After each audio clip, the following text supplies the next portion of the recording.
Door step banking यानी कि banking की कुछ सुविधाएं जो कि आपको अब घर बैठे मिल सकती है। आरबीआई के इस इनिशिएटिव के तहत कुछ ऐसी सुविधाएं हैं जिसके लिए आपको बैंक जाने की ज़रूरत नहीं है, वो आपको आपके घर बैठे ही मिल जाएगी। इसके अंदर आपको क्या क्या सुविधाएं मिलेंगी और उसके क्या क्या चार्जेस पे करने होंगे, इसके बारे में एक अलग वीडियो मैंने ऑलरेडी बना रखा है।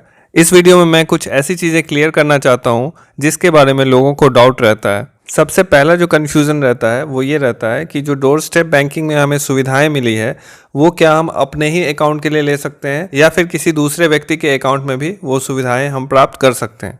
तो डोर स्टेप बैंकिंग की पॉलिसी में आप क्लियरली देख सकते हैं कि कैश पिकअप की जो सुविधा है वो आप सिर्फ अपने अकाउंट के लिए ले सकते हैं। दूसरा पॉइंट है कि जो इंस्ट्रूमेंट है, जैसे कि कोई चेक जमा करना है तो वो आपको सिर्फ अपने अकाउंट के लिए जमा कर सकते हैं। तीसरा पॉइंट है कि कैश डिलीवरी, यानी आपको अगर कैश निकालना है तो आप सिर्फ अपने अकाउंट से ही कैश विड्रॉ कर सकते हैं। चौथी जो सर्विस है डिमांड ड्राफ्ट इशू करवाने की, तो डिमांड ड्राफ्ट में ये कंडीशन है कि आपको अगर डोर स्टेप बैंकिंग से डिमांड ड्राफ्ट बनवाना है तो सबसे पहली बात तो ये कि आप कैश से डिमांड ड्राफ्ट नहीं बना सकते हैं, आपको अपने अकाउंट से पैसे कटवा के डिमांड ड्राफ्ट बनाना होगा और इसके लिए आपको कोई चेक देना होगा। और अगली सर्विस है केवाईसी डॉक्यूमेंट जमा करने की और लाइफ सर्टिफिकेट जमा करने की। मतलब अगर मैं रिक्वेस्ट कर रहा हूँ तो मैं सिर्फ अपना केवाईसी अपडेट करवा सकता हूँ, मैं किसी दूसरे व्यक्ति के लिए रिक्वेस्ट रेज नहीं कर सकता या खुद रिक्वेस्ट करके किसी और का केवाईसी जमा नहीं करवा सकता। ये तो बात हो गई सर्विसेज की। अब जो अगला कन्फ्यूज़न रहता है वो ये रहता है कि डोर स्टेप बैंकिंग की सुविधा सिर्फ सीनियर सिटीजन्स को मिलेगी।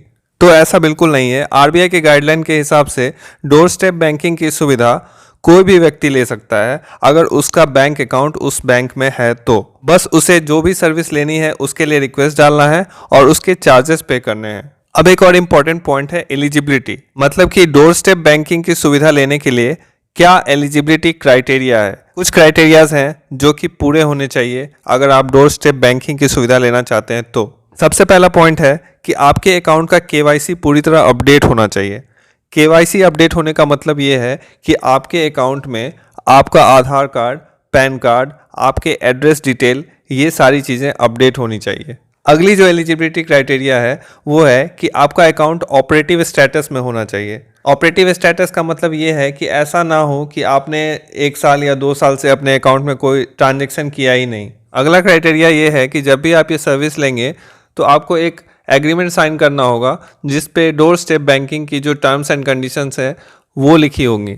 अगली जो एलिजिबिलिटी है वो ये है कि अगर अकाउंट होल्डर माइनर है या फिर इलिटरेट है तो वो इस सुविधा का लाभ नहीं ले सकता। हालांकि अभी डोर स्टेप बैंकिंग की सुविधा कुछ सेलेक्टेड जगहों पे ही अवेलेबल है, लेकिन इसके बढ़ते डिमांड को देखते हुए जल्द ही ये हर जगह अवेलेबल होगा और हर कोई इसका लाभ उठा सकता है। तो ये थी डोर स्टेप बैंकिंग से रिलेटेड कुछ इंपॉर्टेंट इन्फॉर्मेशंस जो कि आपको बताना ज़रूरी था।